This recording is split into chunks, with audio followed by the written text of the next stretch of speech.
একটা চাঁদাবাজ নাই জায়গায়, একটা চাঁদা তোলার লোক নাই। ঠিক আছে, এই যে দেখেন গাড়ি নামাইতেছে, গাড়ি আনতেছে, কিন্তু কোনো চাঁদাবাজ নাই। অথচ এই পাশে এই যে নতুন প্রজেক্ট হইতেছে, ওই যে দেখেন ওই যে কিভাবে গাড়ি নাম, এই যে তো একটা চাঁদাবাজ নাই। ওই যে একবার হইতেছে, আমিও এই প্রজেক্টের ভিতরে গাড়ি চালাই। ঠিক আছে, ওই যে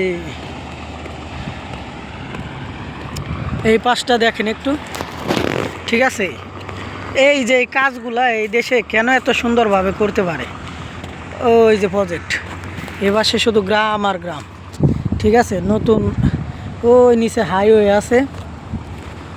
ঠিক আছে, এই যে নতুন প্রজেক্ট, কিন্তু একটা চাঁদাবাজ নাই, একটা দালাল নাই। এটা একটা কথা হইলো, এই হাজার কোটি টাকা বেশ করে। এই যে এখানে একটা বাউন্ডারি হইতেছে, দাঁড়ান দেখায়। এই যে বাউন্ডারি ওই নিচে কিন্তু কাজ করতেছে, এই যে ঝুম করে অনেক করতেছে। তো এই যে বাউন্ডারিটা, এই যে কত সুন্দর, এই পাশে রুট করে দিছে একটা কোম্পানির জন্য।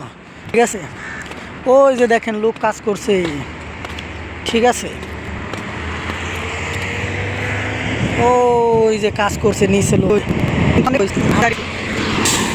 ঠিক আছে, তো অথচ একটা চাঁদাবাজ নাই। যে নতুন সাইডে একটা চাঁদাবাজ নাই।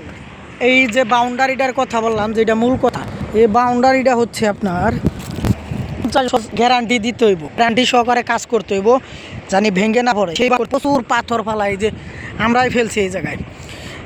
তাহলে যদি পরবর্তীতে আপনার কোনো সমস্যা হয়, তাহলে আবার ওই কোম্পানিরই যে করছে কাজটা, ওই কন্ট্রাক্টারই আবারও করতে হইব কাজ। ঠিক আছে, তো আপনার এর কারণে এই দেশে দুর্নীতি হয় না। আর এই দেশে কাজ করে কয়েকটা আপনার হচ্ছে সেন রে। ঠিক আছে, সেন ডিবি আবার মনে করেন যে সেফটি রে নিয়ে আর আলাদা কন্ট্রাক্টর থাকবো গাড়ির মেশিনের, সবাই মিলে কাজগুলো করে।